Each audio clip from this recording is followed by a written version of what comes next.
Before the sun climbed above the dark line of the forests, before smoke rose from cottage roofs or bells stirred the cold morning air, women were already awake across the medieval world.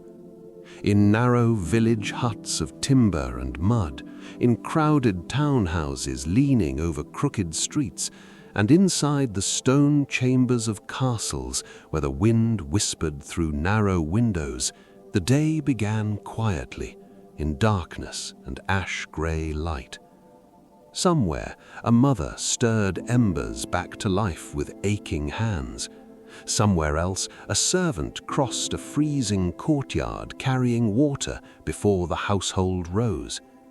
Far away beyond the fields, a nun stepped silently into a candle-lit chapel while the rest of the world still slept. The lives of medieval women moved with the rhythm of seasons more than clocks. Winter meant hunger watched carefully from the corners of every home, while summer brought endless labor beneath the burning sun. Spring smelled of damp earth, lambing fields, and muddy roads. Autumn carried the sharp scent of apples, smoke, and harvested grain. Time itself seemed tied to harvests, feast days, births, deaths, and the tolling of church bells drifting through fog. Most women were born into lives already chosen long before their first breath. A peasant daughter would likely remain close to the soil all her days, her hands roughened by labor before she was fully grown.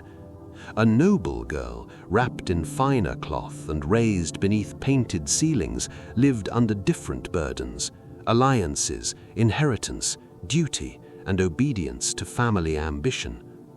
Between them existed countless other lives: merchant wives, servants, widows, nuns, brewers, healers, mothers, and girls who vanished from history without leaving even a name behind. Yet beneath these differences, certain truths bound nearly all women together. Work was endless. Fires needed tending, bread needed baking, wool needed spinning, children needed carrying, feeding, washing, teaching, and mourning. In nearly every corner of medieval life, women held together the quiet routines that allowed households, villages, and kingdoms to endure another day. Their world was deeply woven with faith. The church bells marked the hours more faithfully than the sun. Saints were called upon during childbirth, storms, sickness, and war. Candles flickered before painted images, while whispered prayers rose into cold stone chapels. For many women, faith was not merely belief, but companionship, something carried beside them through loneliness, exhaustion, and fear. And fear was never far away. Illness could arrive with the winter winds. A failed harvest could hollow entire villages with hunger.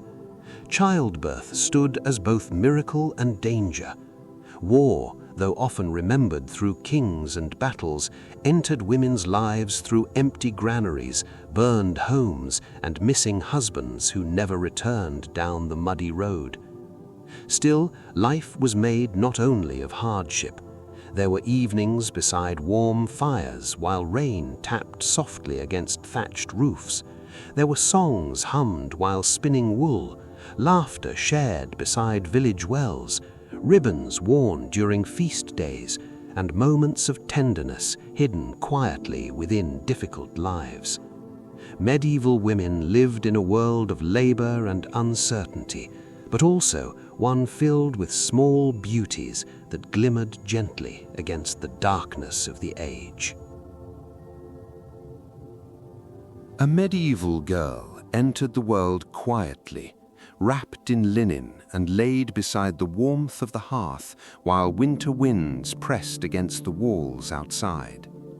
Her earliest memories would not be of toys or idle wandering, but of watching hands at work. Before she could read a prayer or understand the turning of seasons, she learned by observing the women around her. a mother kneading dough upon a rough wooden table, a grandmother carding wool beside the fire, sisters carrying water from the stream with practiced balance. Life itself became her school long before anyone thought to call it learning. Childhood in the medieval world was brief, especially for girls. By the age of 6 or 7, many were already expected to help in small but necessary ways. In peasant villages, girls gathered eggs from restless hens, fetched kindling from damp forests, frightened birds from the fields, and soothed crying younger siblings while their mothers labored elsewhere. Their feet hardened against cold earth and muddy paths, and their small hands grew skilled at repetitive tasks through long practice rather than instruction. The rhythm of these lessons followed the seasons. During harvest time, girls moved beside the adults beneath golden fields, collecting fallen stalks of grain in aching arms. In winter, they sat close to the firelight, learning spinning and mending, while darkness settled early outside the door. Every skill mattered, because every skill kept hunger a little farther away. For noble daughters, childhood carried different textures but similar expectations. Within manor houses and castles, girls learned embroidery, music, manners, and prayer beneath the careful eyes of mothers, aunts, or tutors. Their fingers traced fine threads instead of rough wool, yet their futures were no less shaped by duty. They were taught how to manage servants, oversee stores of food and cloth, receive guests with grace, and preserve the honor of their families. A noble girl's education was preparation for one day governing a household not truly her own. Books existed only rarely in most lives, and many women, especially among the poor, never learned to read at all. Yet knowledge traveled constantly through memory, repetition, and spoken instruction. Girls learned which herbs eased fevers, which mushrooms brought death, how long bread should bake by the smell alone, and how to recognize coming rain in the shape of clouds drifting over distant hills. There were moments of play scattered softly between these responsibilities. Children chased one another through village lanes, floated sticks down streams, sang songs remembered from older generations, and laughed beneath the brief freedom of summer evenings. But even games often echoed the adult world waiting ahead. Little girls rocked rag dolls like mothers soothing infants, or pretended to stir invisible pots over imaginary fires. As girlhood slowly gave way to youth, many began to understand the boundaries surrounding their lives. The world beyond the village or manor often remained distant and unknown. Marriage, labor, childbirth, and service stood ahead like roads already marked before them. Yet within the narrowness of medieval life, girls still formed friendships, carried private dreams, and found moments of wonder beneath starlit skies and ringing church bells, while the long centuries moved quietly around them. Far above the muddy roads and smoking village chimneys, behind walls of grey stone and timbered halls draped with banners, the daughters of noble families passed their childhood in a world that seemed safer, quieter, and more ordered than the lives of the poor below. Yet even within castles and manor houses, life carried its own forms of loneliness and restraint. The thick walls that guarded noble women from danger also closed tightly around them, shaping their days with rules, expectations, and watchful eyes. A noble girl often woke to the sound of servants stirring fires before dawn, or the distant clatter of hooves in the courtyard below. Sunlight slipped narrowly through shuttered windows onto embroidered cushions, carved chests, and tapestries that softened the cold stone walls. Though her hands might never harden from plowing fields or carrying water from streams, her life was still carefully prepared for duty from the earliest years. Her education was meant to shape not only behavior, but presence itself. She learned to speak gently, move gracefully, and lower her eyes with proper modesty. Older women taught her embroidery, weaving, music, dancing, and the management of a great household. Fine stitches across linen were not merely decoration, but proof of patience, discipline, and refinement. A girl who could oversee servants, account for stores of grain and cloth, and maintain order within a hall brought honor to her family. Some noble daughters also learned to read, especially prayers written in Latin or French. In candle-lit chambers, they traced careful fingers across illuminated manuscripts, while priests or tutors guided them through holy words. Books were precious things in the medieval world, copied slowly by hand and guarded carefully. To hold one was itself a sign of privilege. Yet noble childhood was rarely free. Many girls grew up already promised in marriage long before they fully understood what marriage meant. Alliances between families could depend upon their future unions. A daughter's hand might secure land, peace, military loyalty, or wealth. Fathers measured such arrangements carefully, while mothers often prepared daughters quietly for lives that would someday unfold in unfamiliar households far from home. The castle itself was never entirely peaceful. Men at arms crossed the courtyards in chains and leather. Messengers arrived breathless with news of disputes, taxes, raids, or war. During harsh winters, even noble halls felt cold despite roaring fires, and sickness moved easily through crowded chambers where servants, children, and guests lived closely together. Still, beauty existed within these guarded lives. Noble girls listened to traveling musicians singing old romances beside great hearths. They walked through herb gardens fragrant with rosemary and lavender. During feast days, candlelight shimmered across silver cups while laughter rose beneath the rafters.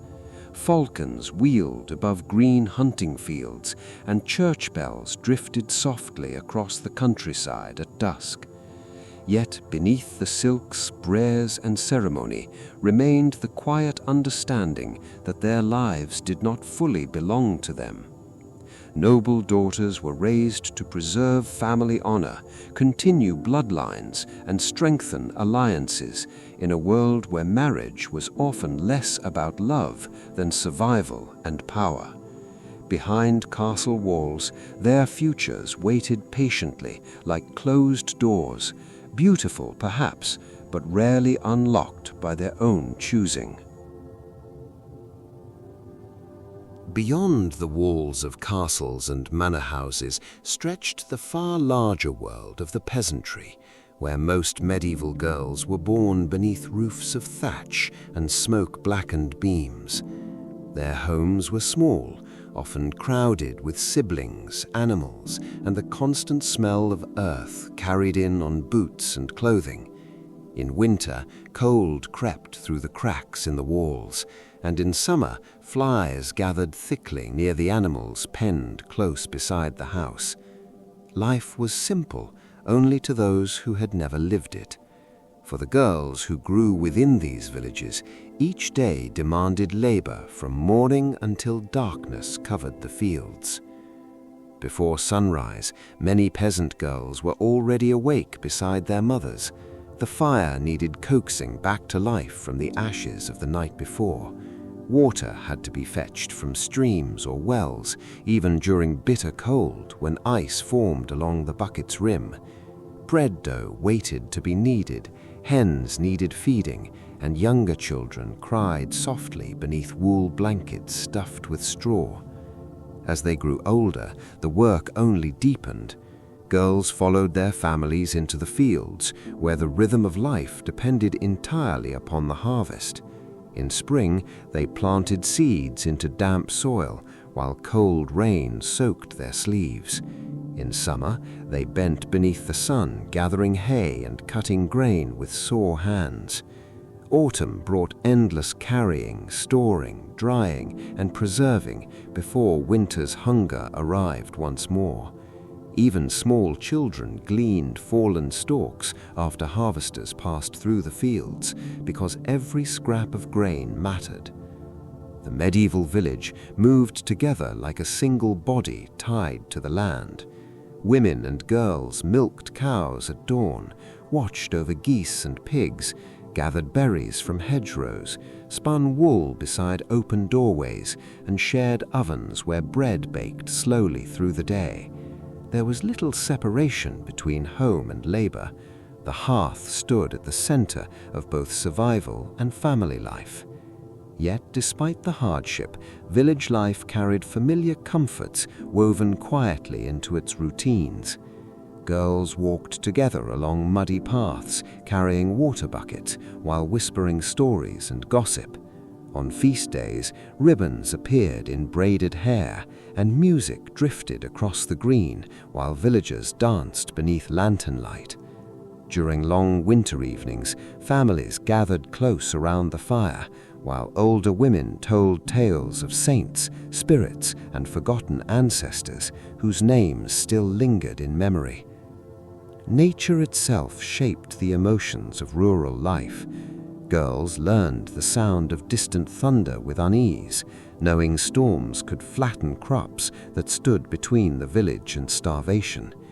They watched the skies carefully, measured winters by dwindling food stores, and understood from childhood how thin the line between survival and disaster could be. Most peasant girls would never travel farther than the nearby market town.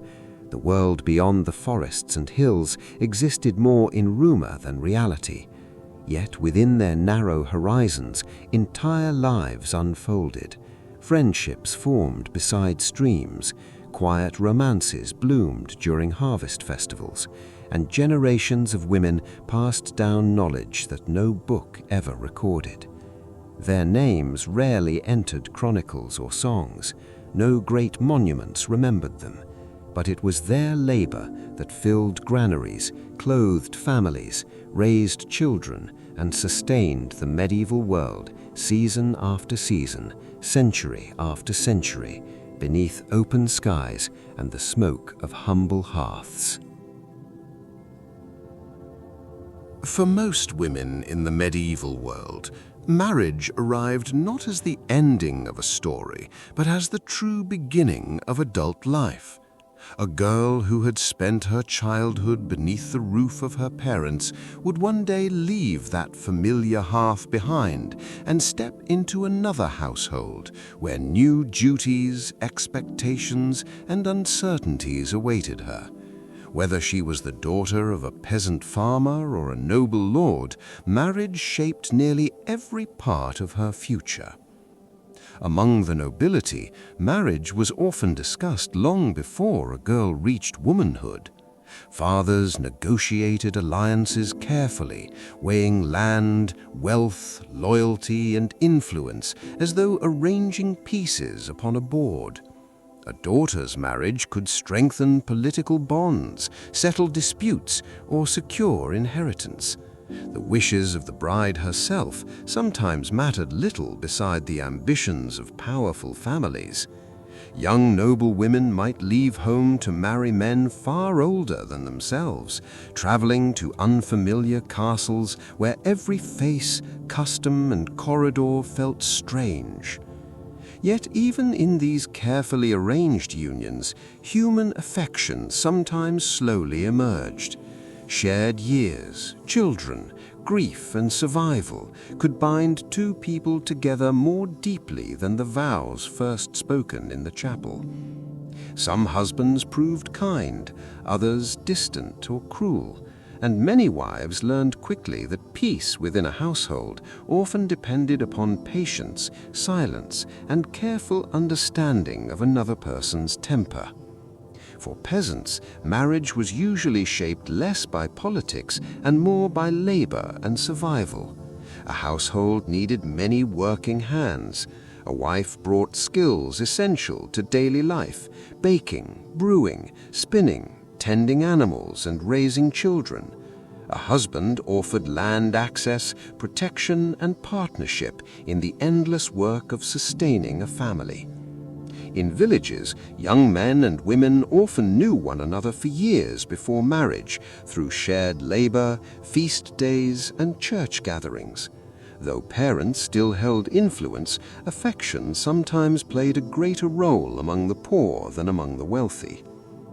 Wedding celebrations varied greatly depending on wealth, but nearly all carried deep communal meaning. Church bells rang over villages while neighbors gathered for feasting, music, dancing, and ale. Brides wore their finest garments, sometimes decorated with flowers or ribbons. Hands joined before the priest beneath candlelight, while prayers rose into the cool air of stone churches. For a brief moment, joy and hope softened the harshness of medieval life.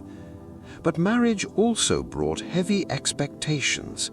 A wife was expected to obey her husband, manage the household, bear children, and preserve the family's honor. Pregnancy often followed quickly, and with it came dangers that shadowed nearly every medieval woman's life. Some marriages became partnerships built upon shared endurance, while others trapped women within fear, hardship, or loneliness from which escape was nearly impossible. Still, within the long years of married life, tenderness found its place in small, quiet ways. A husband returning safely after winter travel, shared laughter beside the fire after children slept, a hand resting gently upon another during prayer. Love in the medieval world was rarely the grand romance sung by wandering minstrels. More often it lived quietly within ordinary moments of loyalty, labor, sacrifice, and survival beside the same familiar face through passing seasons and difficult years. After the wedding feast faded and the last echoes of music disappeared into the night, a woman's new life truly began. The familiar paths of her childhood village or the guarded chambers of her father's hall now lay behind her. Ahead waited another household, another fire to tend, another set of faces to please, and another rhythm of life into which she was expected to quietly settle.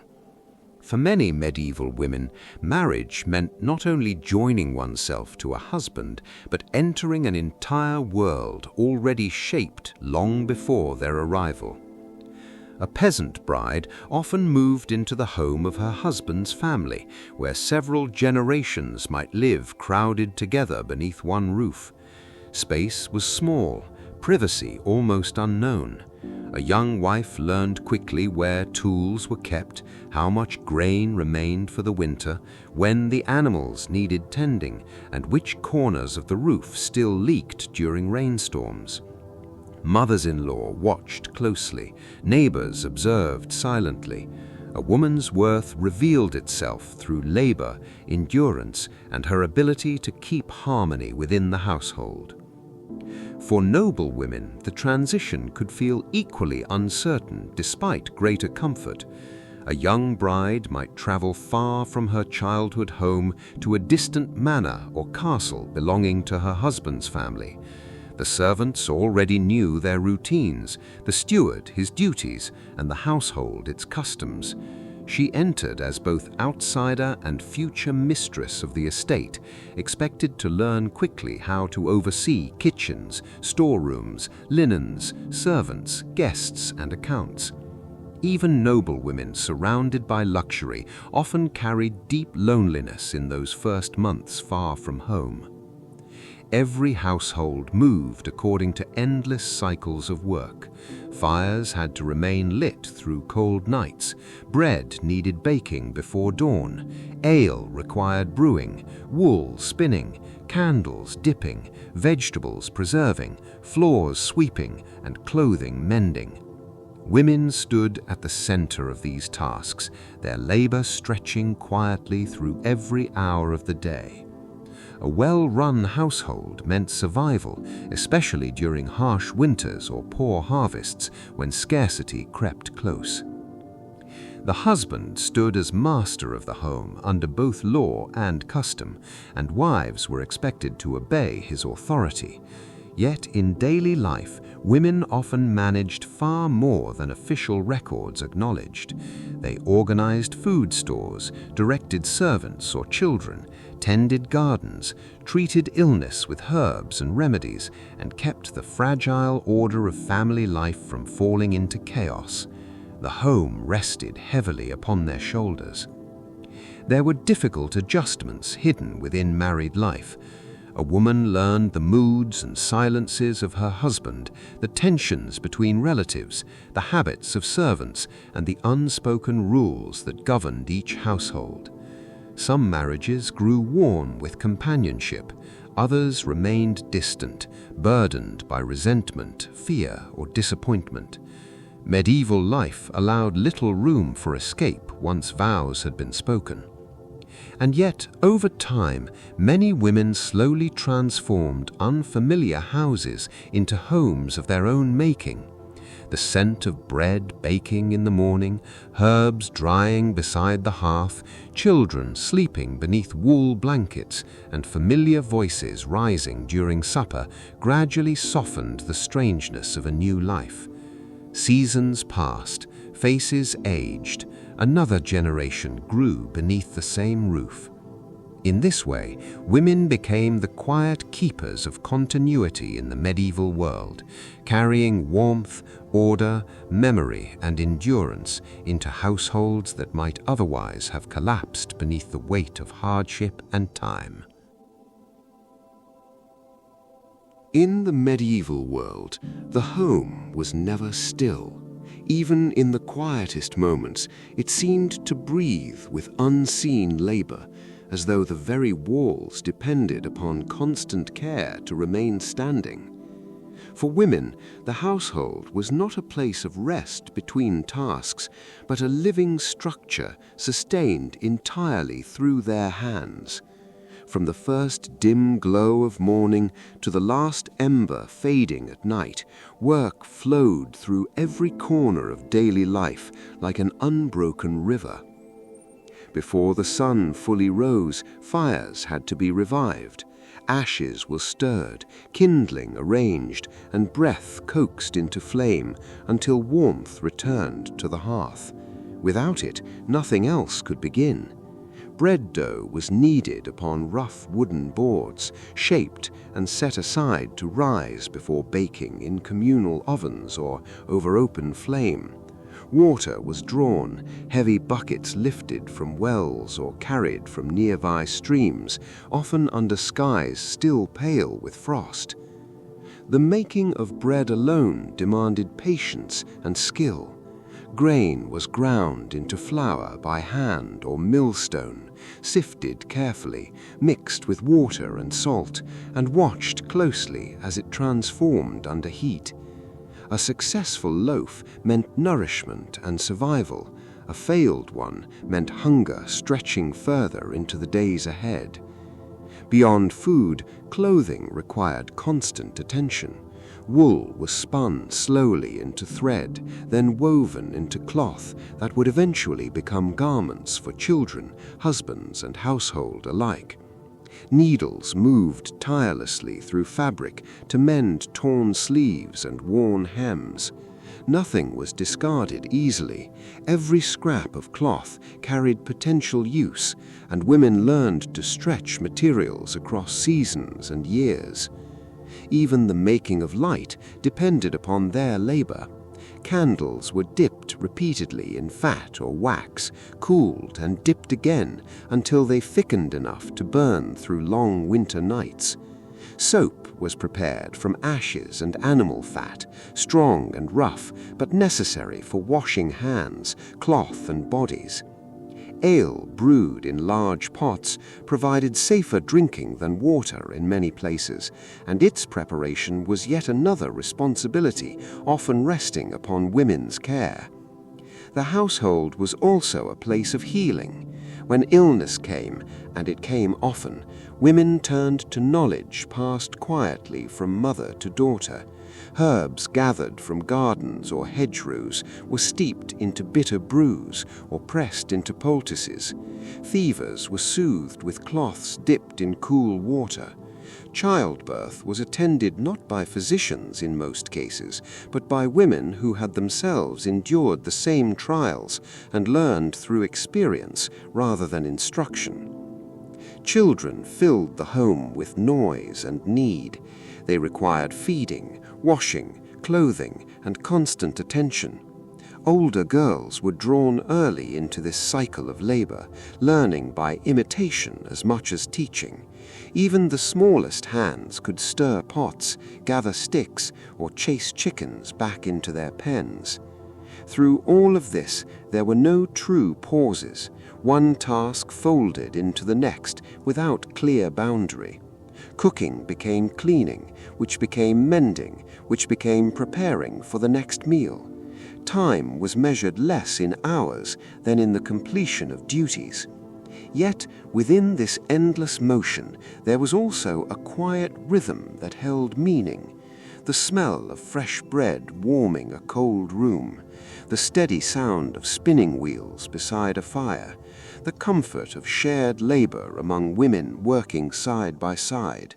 Even exhaustion carried familiarity, as though it belonged naturally to the shape of life itself. In this way, the medieval household stood not simply as shelter, but as a world sustained by tireless hands, hands that rarely rested, yet kept entire families alive through every turning of the seasons.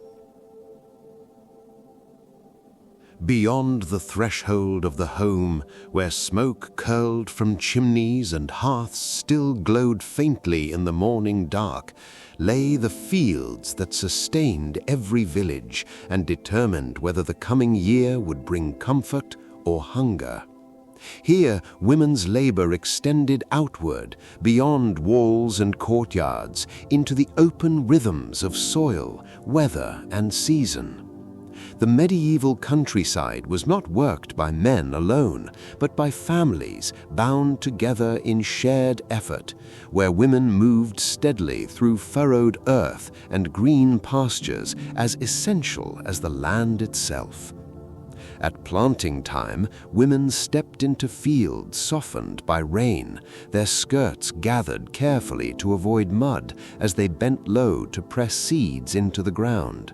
The work was slow, repetitive, and exacting, each motion carrying hope for future harvests. Children often followed beside them, learning to scatter seed or pull weeds from young shoots, while birds circled overhead and distant bells marked the passing hours. The earth demanded patience, and women gave it without question, knowing that every seed held the promise of survival.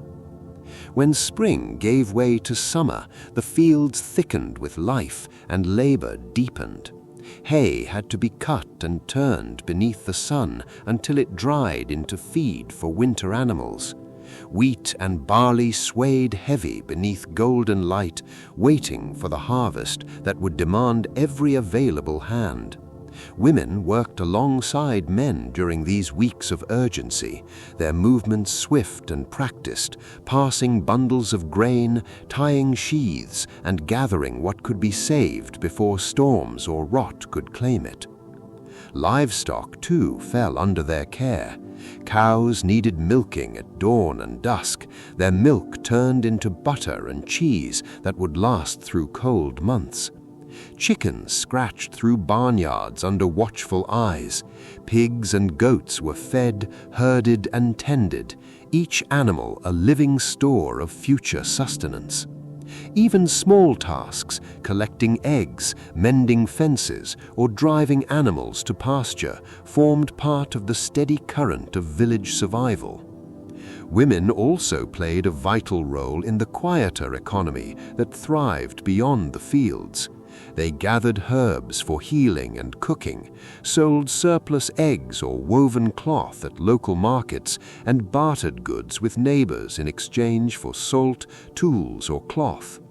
Market days brought villagers together, where voices rose in bargaining, gossip, and news carried from distant roads. In these spaces, women moved with familiarity, handling coins, weighing goods, and maintaining networks of exchange that tied communities together. Even in moments of rest, their awareness rarely left the land.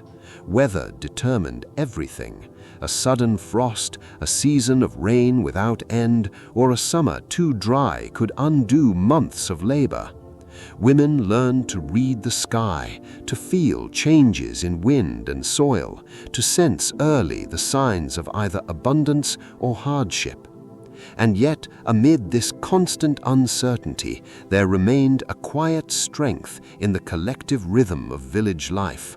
Women worked not in isolation, but in shared understanding, their labor woven together like threads in a single cloth. In fields and markets, barns and pastures, they sustained not only their families, but the fragile continuity of the medieval world itself, season after season, beneath open skies that changed but never ceased. Where villages opened into towns and towns gathered into cities, life moved with a different kind of urgency. Narrow streets wound between timbered houses that leaned inward as if sharing secrets, their upper floors nearly touching across the alleyways below. Smoke drifted constantly from hearths and workshops, mixing with the scent of baking bread, curing leather, and animals moving through crowded lanes. In these places, women's lives took on new forms, shaped by trade, craft, and the restless hum of urban life. Many townswomen lived as wives and daughters of craftsmen. Behind wooden shutters and carved doorways, households doubled as workplaces. A cobbler's wife might cut leather beside her husband, stretching hides and stitching soles while children played nearby. A baker's wife helped knead dough and manage ovens that never fully cooled. In these homes, labor and family were inseparable, each supporting the other in a steady rhythm of production and survival. Markets formed the heart of every town, filling squares with color and noise. Stalls overflowed with cloth, grain, herbs, pottery, fish, and countless small goods carried from surrounding countryside. Women moved easily through these spaces, both as buyers and sellers. Some sold surplus eggs, milk, or woven cloth from rural villages. Others traded in prepared foods, small crafts, or household necessities. Voices rose in bargaining and laughter, coins changed hands, and news traveled quickly from stall to stall like wind through open windows. Among the working women of towns were laundresses who labored along riverbanks, scrubbing cloth until hands grew raw from cold water and ash. Brewers oversaw the making of ale, a task often entrusted to women whose skill could determine a household's income. Servants moved through wealthy homes, carrying water, tending fires, polishing silver, and performing countless unseen tasks that kept noble households functioning smoothly. Each role carried its own demands, its own routines, and its own quiet endurance. Cities also held widows who, after the loss of husbands, continued businesses in their own names. Some ran shops, others managed inns or small workshops.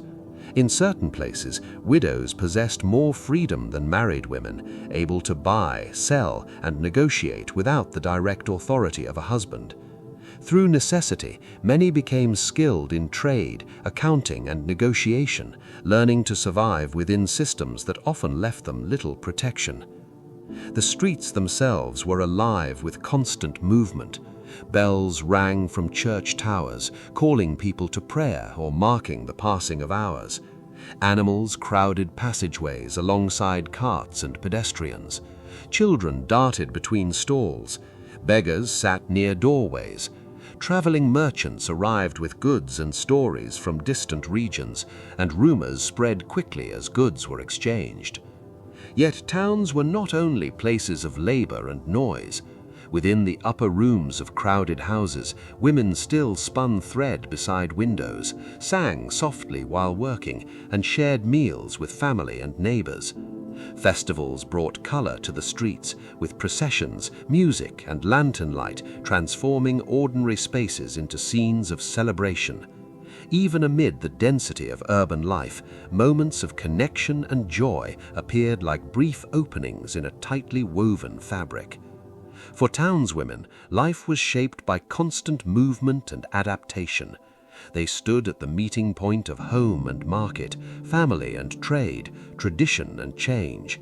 In their hands passed the goods, skills, and knowledge that kept the medieval town alive, turning narrow streets into arteries of a world always in motion. In the medieval world, motherhood was not a single moment, but a long unfolding of hope, fear, and endurance, woven into the fabric of a woman's life. For many women, pregnancy came early and often, following closely after marriage and repeating across the years whenever nature allowed. It was expected, even welcomed, for children were both the continuation of family and the promise of labor and care in the future. Yet beneath that expectation lay a constant awareness that each pregnancy carried uncertainty and each birth stood at the edge between life and death. As the months passed, a woman continued her work almost without pause. Whether in a village cottage or a town house, she still kneaded bread, carried water, tended animals, and managed the endless demands of household life. Only gradually did others step in to ease her burdens as the time of birth drew near. Older women watched her closely, offering guidance drawn not from books, but from memory and experience passed from generation to generation. When the time came, childbirth unfolded within the home, surrounded not by physicians in most cases, but by women. Midwives, neighbors, mothers, sisters, and experienced friends gathered in dimly lit rooms where fires burned steadily and cloths were prepared with care. Prayers were spoken softly, herbs steeped in warm water, and hands supported the laboring mother through hours that stretched without measure. The air itself seemed heavy with anticipation, as if the entire household held its breath. There was joy in the arrival of new life, but also a shadow that never fully lifted. Many women knew others who had not survived childbirth, and they carried that knowledge quietly as they endured their own. The infant's first cry brought relief, yet the outcome was never entirely certain until days had passed and strength returned. Even then, sickness could still take both mother and child without warning. If survival followed, motherhood began immediately and without pause. Infants were nursed at the breast, carried against the body, and soothed through sleepless nights. Cradles hung near the hearth, where warmth and light were constant companions. Children grew within a rhythm of care that demanded full attention, yet left little room for rest. Toddlers clung to skirts, while older children learned early to assist with simple tasks, becoming part of the household's labor long before they understood it. Naming a child often carried spiritual weight. Saints were invoked for protection, and names were chosen in hope of health, virtue, or survival. Baptism followed quickly, for the danger of early death was always near, and faith offered comfort where certainty could not. As years passed, a woman might carry, birth, and raise many children, each one shaping her body, her time, and her heart. Some children grew strong and lived into adulthood, continuing the family line. Others were lost too soon. Their absence felt deeply within households that rarely spoke of grief aloud, but carried it quietly in memory. Motherhood in this age was both ordinary and profound. It bound women to cycles of creation and loss, joy and exhaustion, hope and uncertainty. Through it, they became central to the continuation of life itself, holding within their care not only individual families, but the future of villages, towns, and generations yet to come. A medieval household was never still for long, and within it, children formed its constant motion. Their presence filled rooms and courtyards with noise, small footsteps across packed earth floors, laughter echoing between timber beams, and cries that rose suddenly in hunger or fear. Yet beneath the sound of childhood lay a deeper reality. Life was fragile, and every child was both a joy already present and a future never fully certain. From their earliest days, children were drawn into the rhythm of work and care that defined medieval life. Older sisters often became caregivers long before they themselves reached adulthood, rocking infants in crude wooden cradles, soothing them with songs learned from their mothers. Boys and girls alike learned to fetch water, gather sticks, and tend animals as soon as they were able to walk steady on their feet. Childhood was not a time apart from life's demands, but an early participation in them. Learning happened through imitation more than instruction. A child watched a mother knead bread and tried to copy her movements. Another observed a father or older sibling repairing tools and slowly absorbed the shapes of work without formal teaching. Even play reflected this closeness to adult life. Children pretended to cook with empty pots, mimicked harvest labor in fields after the reapers had passed, or sang fragments of songs heard during festivals and gatherings. Yet alongside this growing responsibility came vulnerability. Illness moved easily through crowded homes and villages. A fever that might pass quickly in one child could become fatal in another. Medicines were limited, and care relied heavily on experience, prayer, and chance. Mothers watched their children closely, reading changes in breath, appetite, and color with a familiarity born of necessity. Even the smallest sign of weakness could bring fear into the heart of a household. When sickness came, women carried much of the burden of care. They prepared herbal remedies gathered from gardens or hedgerows, applied cool cloths to burning foreheads, and sat through long nights beside restless beds. Prayers were whispered repeatedly, often addressed to saints believed to protect children or ease suffering. In these moments, time seemed to slow, and entire households revolved around the fragile stillness of a child lying between life and uncertainty. And yet there were also moments of great warmth within this world of fragility. Children grew strong in their own ways, learning songs, stories, and customs that bound them to their families and communities. Feast days brought joy when small hands reached for sweets or danced in open squares beneath banners and music. Winter evenings gathered families together, where stories were told by firelight and children listened with wide, tired eyes before falling asleep on benches or straw mats. But grief was never far removed from love. Many families knew the loss of children, sometimes more than once. Burial grounds outside villages and beside churches held small markers, often simple and unadorned. The absence of a child left a silence within a household that no future laughter could entirely erase. Yet life continued, as it always had to, carrying both memory and necessity forward together. In this way, childhood in the medieval world was a brief and precious season, shaped equally by tenderness and hardship. Within it, women stood at the center of care, holding together the fragile threads of life with patience, devotion, and endurance, even as they understood how easily those threads could be broken. In the medieval world, a woman's clothing was never only a matter of comfort or warmth.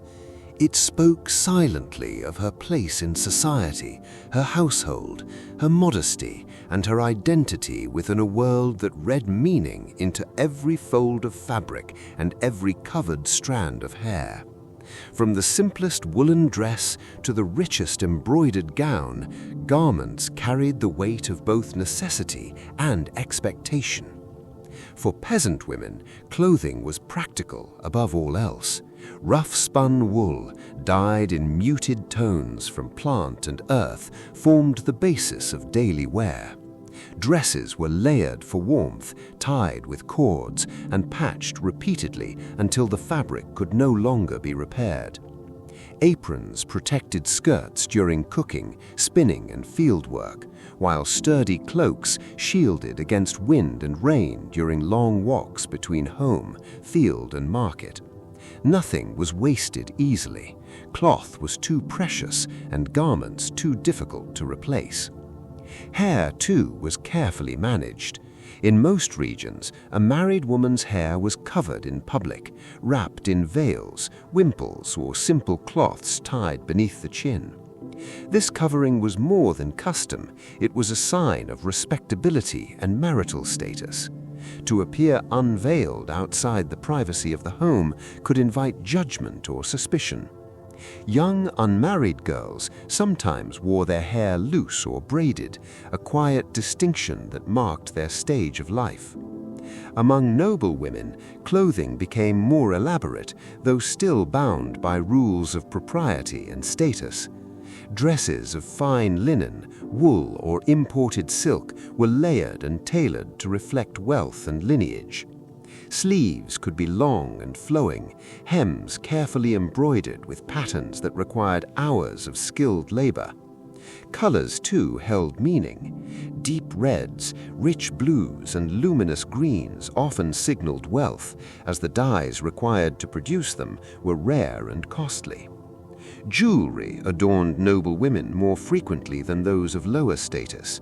Brooches, rings, girdles, and pins crafted from gold, silver, or polished stone.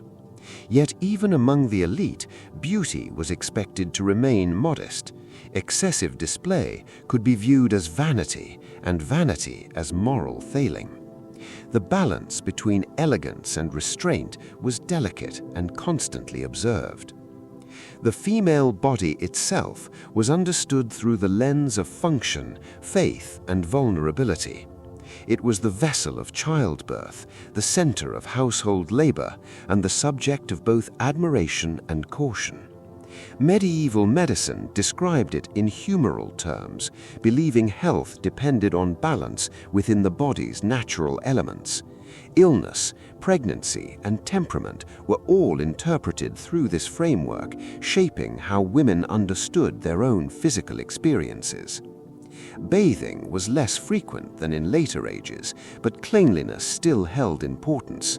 Women washed when water was available and warmth allowed, often using herbs or ashes for cleansing. Fragrance came from simple sources: flowers, oils, or dried plants carried in cloth sachets. In noble households, bathing might be more regular, especially in warmer seasons or after childbirth. Yet beyond appearance and custom lay something quieter, the way women experience their own bodies within the rhythms of labor, motherhood, and time. Strength was measured not in beauty alone, but in endurance, hands that worked without rest, backs that carried weight, and bodies that bore the repeated demands of life without collapse. In this way, clothing and appearance were never separate from survival. They were woven into identity, shaped by necessity and expectation, and carried daily across fields, hearths, markets, and halls. Beneath every garment, whether coarse or fine, lived the same shared reality of medieval womanhood, a life expressed outwardly through fabric, but defined inwardly through resilience. In a world where uncertainty touched every season and every household, faith was not something set apart from daily life, but woven through it as steadily as thread through cloth. For medieval women, belief was present in the first light of morning and the final hush of night, in the turning of seasons, in childbirth, in illness, in harvest, and in loss. It lived not only in grand cathedrals or distant monasteries, but in the small, quiet spaces of the home. The day often began with prayer, spoken softly or silently as fire was kindled and water drawn. Church bells carried across fields and towns, marking hours that structured life more clearly than any written clock. Women paused their labor when they could, crossing themselves or murmuring familiar words as they returned briefly to thoughts of protection, mercy, or gratitude. These gestures were small but constant, forming a rhythm that accompanied nearly every task. The village church stood at the center of many communities, its stone walls gathering both the living and the dead within its shadow. Women attended services regularly when circumstances allowed, bringing children by the hand or kneeling beside neighbors on cold stone floors. The air inside was thick with incense, candle smoke, and the sound of voices rising together in chant or prayer. Even those who did not fully understand the Latin words still felt their weight, as if meaning could be carried as much through sound and presence as through language. Saints held a special place in women's devotion. They were seen as intercessors, protectors, and companions in suffering. Women prayed to them during childbirth, illness, famine, or fear, lighting candles before painted images or small carved figures kept in homes. Certain saints were especially associated with protection of mothers and children, and their names were spoken often in moments of anxiety or hope. Beyond public worship, there existed a quieter, private faith. In dim corners of homes, women knelt alone or beside family members, whispering prayers that were never recorded but deeply felt.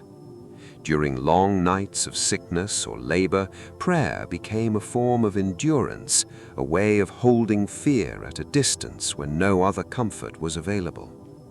Even those who rarely spoke of religion still carried it inwardly, shaped by its rhythms from birth onward. Religious life also offered paths beyond marriage and household. Some women entered convents, choosing or being guided into lives dedicated entirely to prayer, study, and service. Within cloistered walls, they found structure and purpose, rising before dawn for worship, copying manuscripts, tending gardens, or caring for the sick. Though separated from the outside world, they formed their own communities of learning, discipline, and devotion. Festivals and holy days broke the regular flow of labor throughout the year. On these occasions, villages and towns gathered in celebration. Work was set aside, food prepared in abundance, and music filled the air. Processions moved through streets and fields, carrying banners and relics believed to hold sacred power. For a brief time, the burdens of daily survival softened under shared ritual and joy. Yet faith in the medieval world was never distant from hardship. It existed alongside hunger, illness, and grief, offering meaning where certainty was often absent. Women turned to it not only in hope, but in endurance, carrying belief as a quiet companion through the ordinary and difficult moments of life. In this way, the inner world of medieval women was shaped as much by prayer as by labor, as much by belief as by necessity. Within that hidden space of thought and devotion, they found both structure and solace, holding fast to something steady amid a world that changed with every passing season. Not all medieval women moved from childhood into marriage and household. For some, another path opened quietly, shaped by faith, family decision, or circumstance, leading them away from the familiar rhythms of hearth and field into the enclosed stillness of the convent. Behind thick walls of stone and timber, where bells marked the hours and gardens grew in ordered silence, women lived lives dedicated not to husbands or households, but to prayer, discipline, and community. A young woman might enter a convent for many reasons. Some were offered by their families, especially among noble households, where a daughter without inheritance could be guided toward religious life. Others chose the path willingly, drawn by devotion or the promise of stability and learning. And for some, convents became places of refuge, offering structure in a world where options for women were otherwise narrow and uncertain.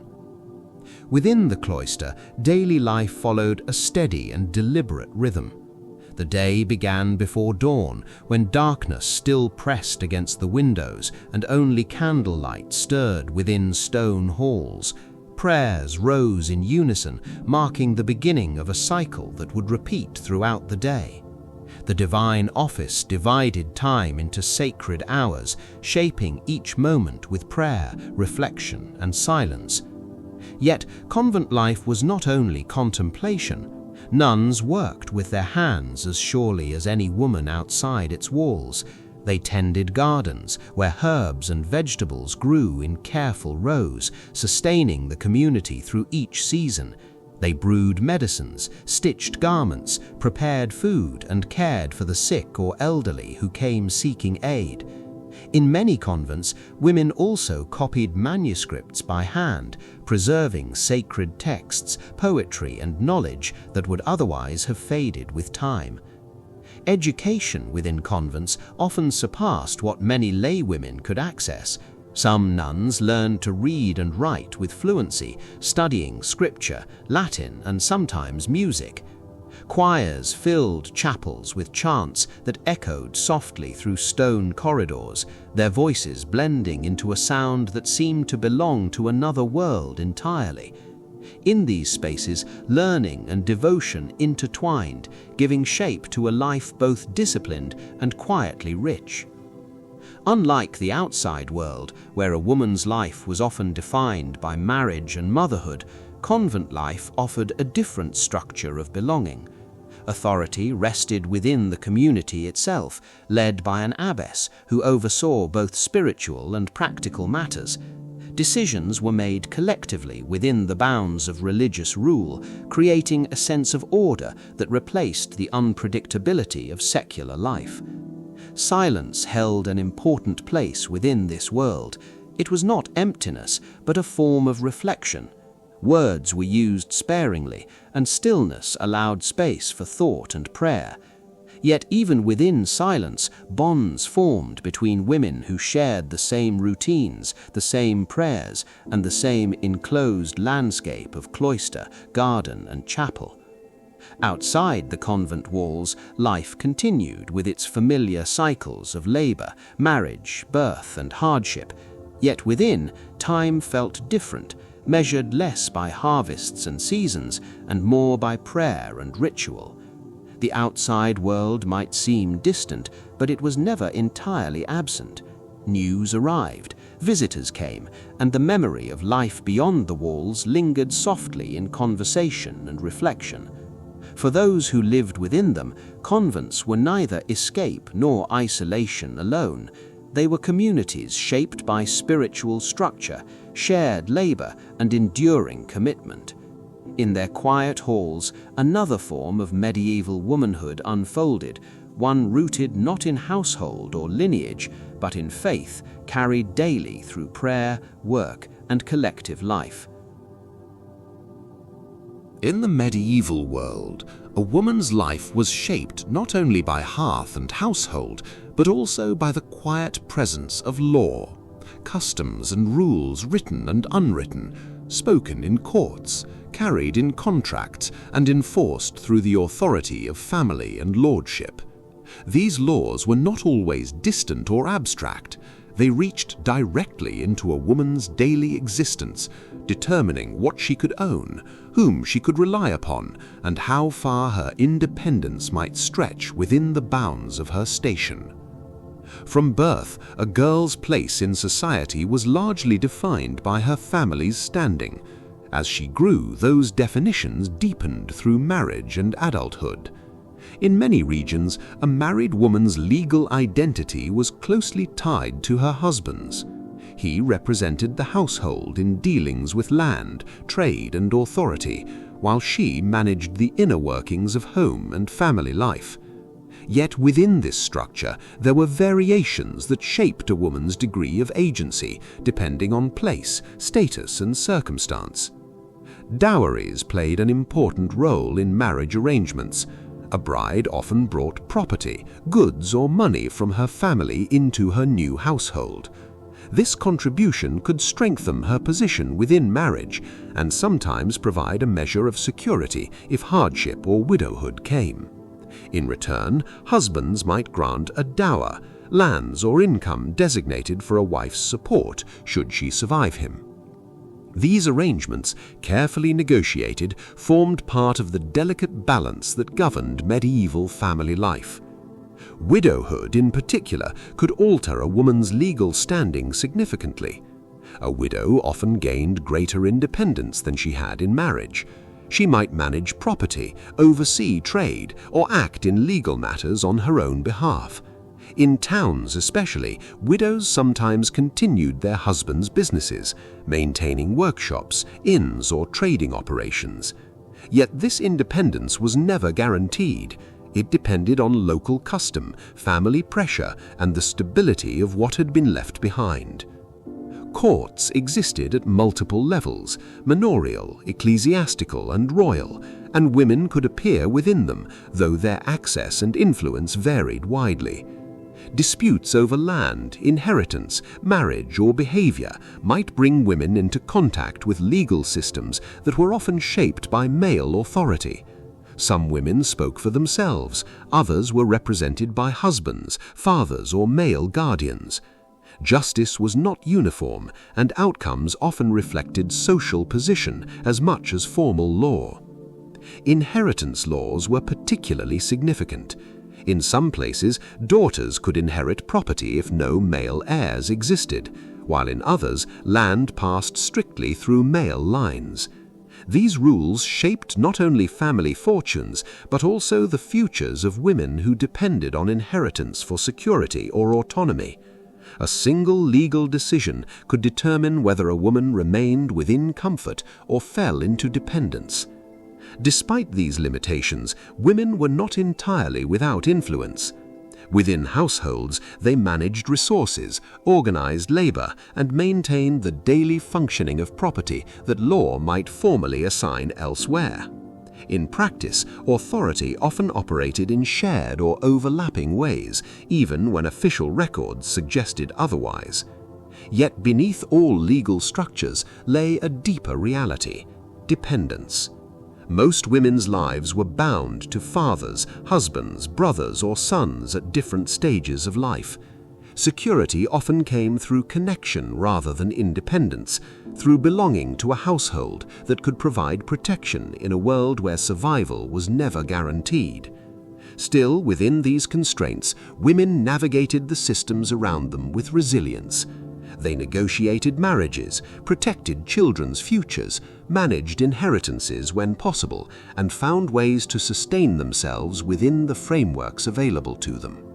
Law shaped their world, but it did not erase their presence within it.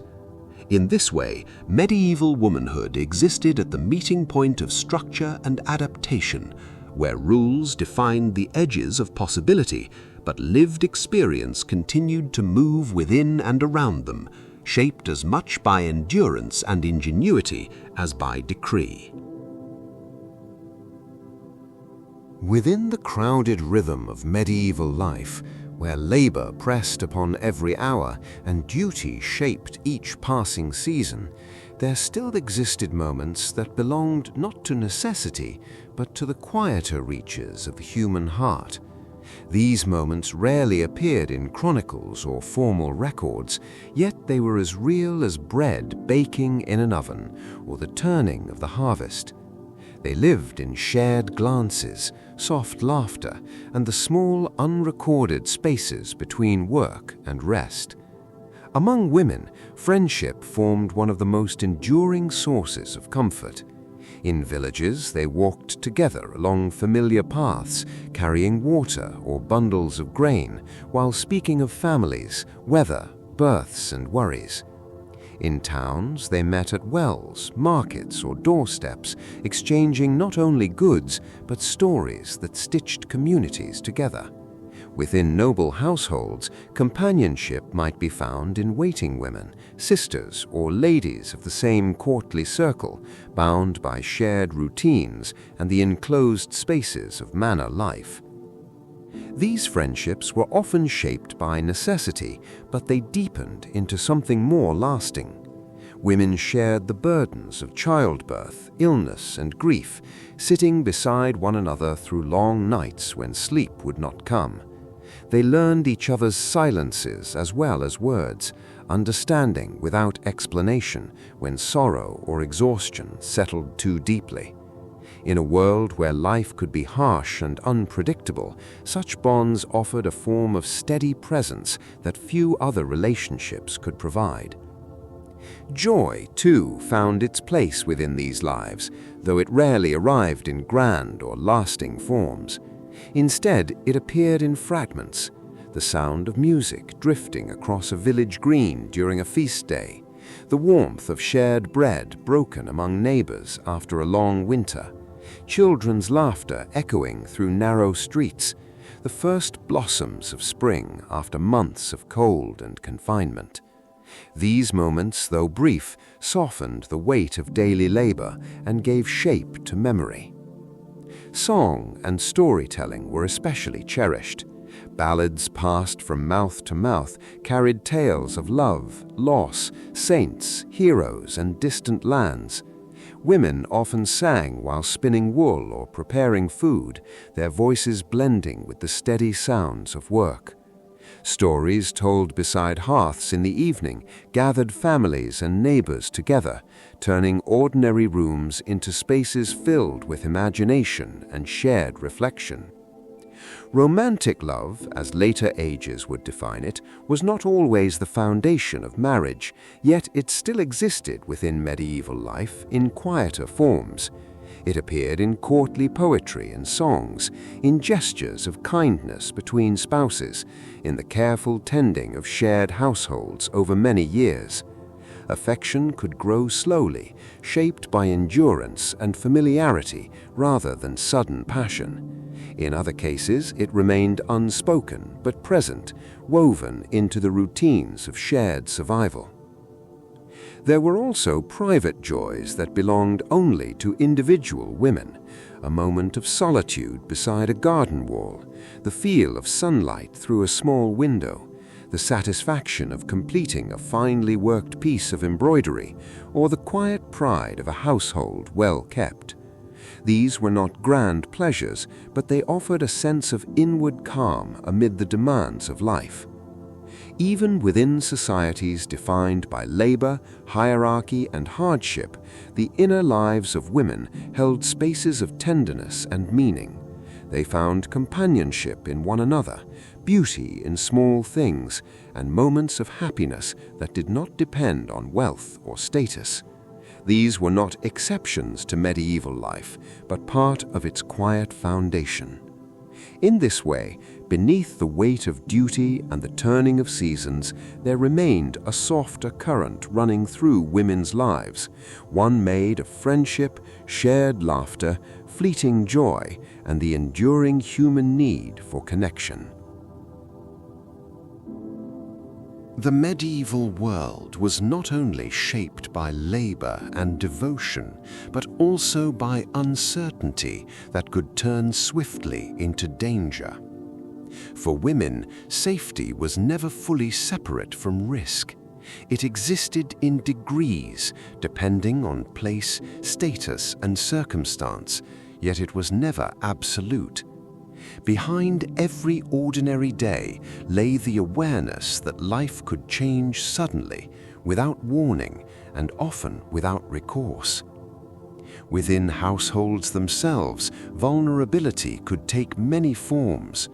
Authority rested in the hands of husbands or male relatives, and while many homes were places of cooperation and care, others were marked by tension or control. A woman's ability to leave or seek protection was often limited by custom, dependence, and the absence of formal support. Silence sometimes became a form of survival, as women learned to navigate the boundaries of expectation and endurance within their own walls. Beyond the household, the wider world held its own uncertainties. Travel between villages, towns, or estates could be dangerous, especially for those without protection. Roads passed through forests, marshlands, and isolated stretches where weather, distance, and human threat all converged. Women who traveled did so in groups when possible or under escort, yet even then they moved with awareness of risk that accompanied every journey beyond familiar ground. War, though often described through the actions of kings and soldiers, reached deeply into women's lives. Armies passing through regions brought disruption to farms, villages, and towns. Fields could be trampled, supplies taken, homes damaged or destroyed. In such moments, women were left to protect children, tend the injured, hide valuables, and attempt to maintain fragments of stability amid chaos. Even when not directly present in battle, they lived with its consequences. Famine and disease were quieter but equally devastating forms of violence. A failed harvest could empty granaries and stretch communities to their limits. Illness could sweep through households with little resistance, leaving behind absence where once there had been daily life. Women often bore the responsibility of care in these times, even when they themselves were weakened by the same conditions affecting those around them. Accusations and suspicion could also bring danger into women's lives. In a world where explanations for misfortune were often sought in spiritual or moral terms, women could find themselves blamed for events beyond their control. Disputes between neighbors, misunderstandings, or inherited tensions sometimes escalated into accusations that carried serious consequences. Outcomes depended heavily on status, reputation, and local authority. Yet even within this landscape of vulnerability, women were not passive figures drifting through hardship. They acted within the limits available to them, protecting children, negotiating with neighbors, seeking aid from kin, turning to the church for support, and relying on networks of women who shared knowledge and assistance across generations. Survival often depended on these quiet forms of resilience rather than formal protection. There were also moments when danger was met with collective strength. Villages responded together to fire, flood, or threat. Women gathered to defend homes, salvage what could be saved, and rebuild what had been lost. In such moments, community became a form of shield, imperfect but essential in a world where formal security was limited and unevenly distributed. Still, the presence of danger never fully disappeared. It lingered at the edges of daily life, shaping decisions, movements, and relationships in ways both visible and unseen. Yet life continued within that uncertainty. Meals were prepared, children raised, work completed, prayers spoken, and seasons turned. In this way, medieval women lived with a constant awareness of fragility, yet also with the capacity to endure within it. Their lives were shaped not only by the threats they faced, but by the ways they navigated them, quietly, persistently, and often together. In the medieval world, the death of a husband did not simply mark the end of a marriage, it marked a turning point in a woman's entire place within society. Widowhood carried both sorrow and uncertainty, yet it could also bring a strange and fragile form of independence that many women had never known before. When the household's master was gone, the structure of daily life shifted, and a woman was left to navigate a world that suddenly looked at her differently. For some widows, the first days after loss were defined by grief and disorientation. The household, once filled with shared routines and familiar voices, now felt uneven and quiet. Yet, even in mourning, life required action. Livestock still needed tending, fields still needed attention, children still needed care. There was rarely time to withdraw fully from the world, and so many women moved through grief while continuing the work of survival. In certain regions and circumstances, widowhood brought a measure of legal recognition.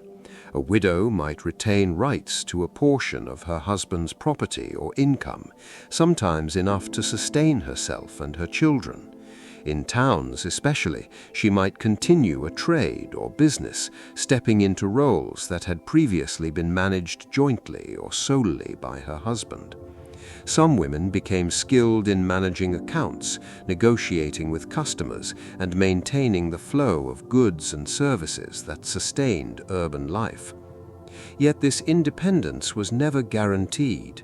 Family pressures, local customs, and disputes over inheritance could quickly alter a woman's position. Relatives might seek control of property, or remarriage might be encouraged or insisted upon to secure alliances and stability. A woman's autonomy often depended less on formal rights than on the strength of her connections and the goodwill of those around her. For poorer widows, life could be far more precarious. Without land, trade, or strong family support, survival depended on labor, charity, or informal work. Some took in washing, spun thread for others, or worked as servants where possible. Others relied on neighbors or church alms. The boundary between independence and hardship was thin, and many women moved back and forth across it, depending on season and circumstance. Despite these difficulties, widowhood also offered moments of quiet authority that had been less accessible during marriage. A woman managing her own household might make decisions without a husband's oversight. She could negotiate, sell, purchase, and act in ways previously limited by custom. In some cases, older widows became respected figures within their communities, known for experience, judgment, and resilience. There was also emotional complexity in this stage of life. Some widows chose not to remarry, preserving memory and loyalty to their former lives. Others entered new marriages, reshaping their circumstances once again. Each path carried its own challenges, shaped by necessity, affection, or the pressures of survival in a world where security was rarely permanent. Even in solitude, widows were rarely entirely alone. Kinship networks, neighbors, and church communities often formed a web of support, however uneven, that helped sustain women through transition. In this way, widowhood in the medieval world was neither simple freedom nor simple loss. It was a threshold state where grief and responsibility intertwined and where women continued to shape their lives within the shifting boundaries of necessity, memory, and endurance. Across the long sweep of the medieval world, most women lived and died without their names ever being written into lasting record.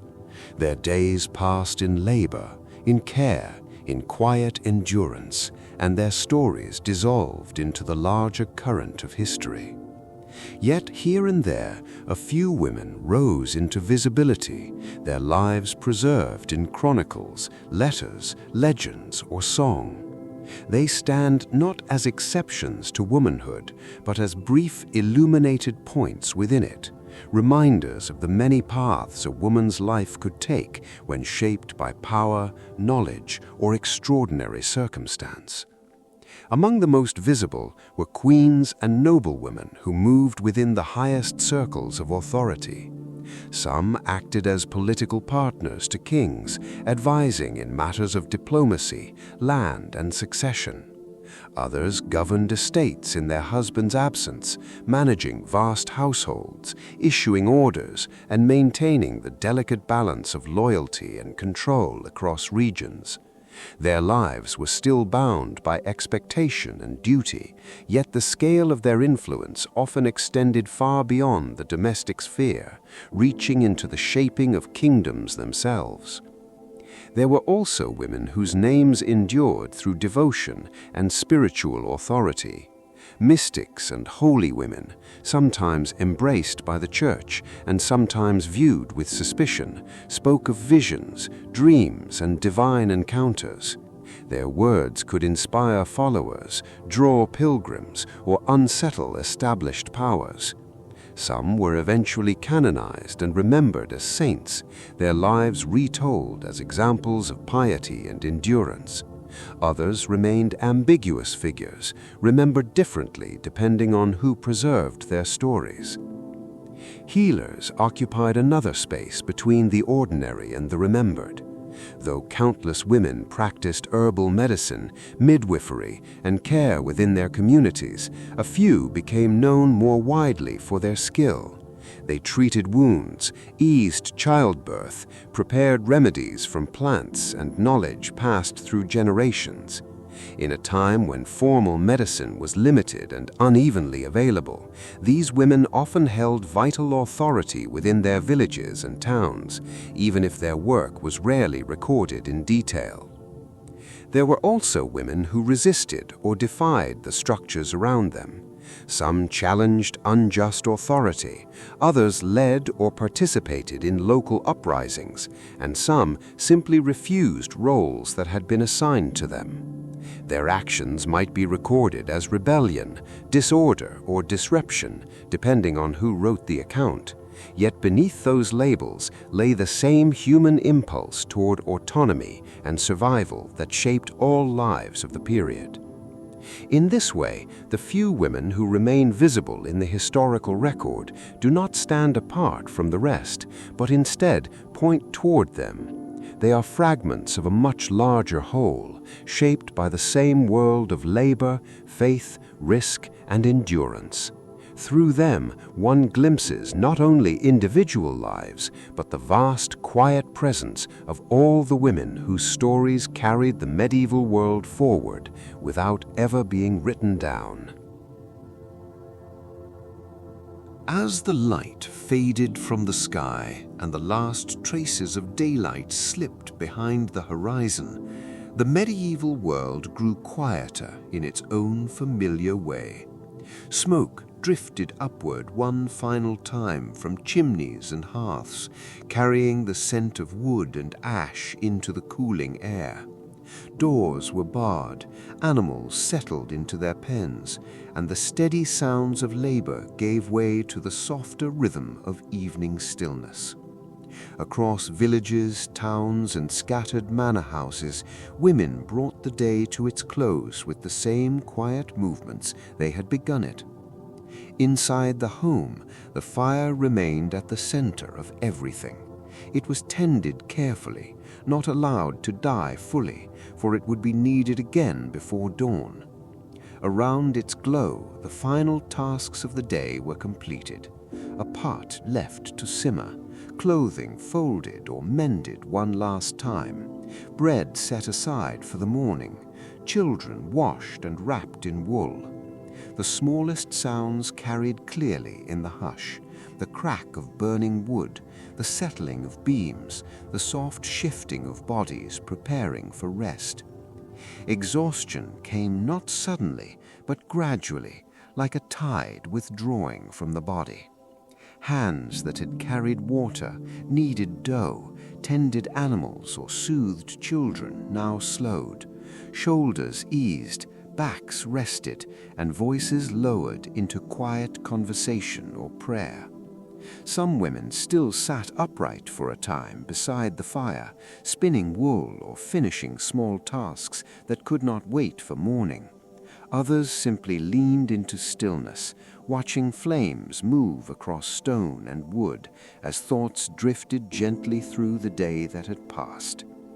In larger households, servants and family members moved through shared rooms or narrow corridors, finding places to sleep on benches, pallets, or upper chambers where the warmth of the day lingered faintly. In smaller homes, the separation between living space and sleeping space blurred almost entirely, and families gathered together in the same room where they had worked and eaten only hours before. Night in the medieval world was not always silent. Wind pressed against walls, rain tapped on thatch, animals stirred in their shelters, and distant sounds carried faintly across fields or streets. Yet within homes there was a sense of enclosure, as if the darkness outside held its distance at the threshold. Lamps or embers offered a small, steady center against the vastness beyond. Before sleep, prayers often rose once more, spoken softly in the half-light. Words of protection, gratitude, or hope for the coming day were murmured beside sleeping children or beneath heavy blankets. Faith, work, and rest were never fully separate. They flowed into one another, shaping the entire rhythm of life from morning to night and back again. And so the day ended as it had begun, quietly, without ceremony, but with endurance. Women lay down at last, their bodies carrying the weight of hours spent in labor, care, and responsibility. The world outside continued in darkness, but within there was brief rest, however fragile, before the cycle would begin again with the first faint light of dawn. In this way, the medieval world was held together not by grand events or distant rulers alone, but by countless ordinary nights like this one, where women closed their eyes after long days of unseen work, and the world, for a few hours, rested upon their unspoken strength.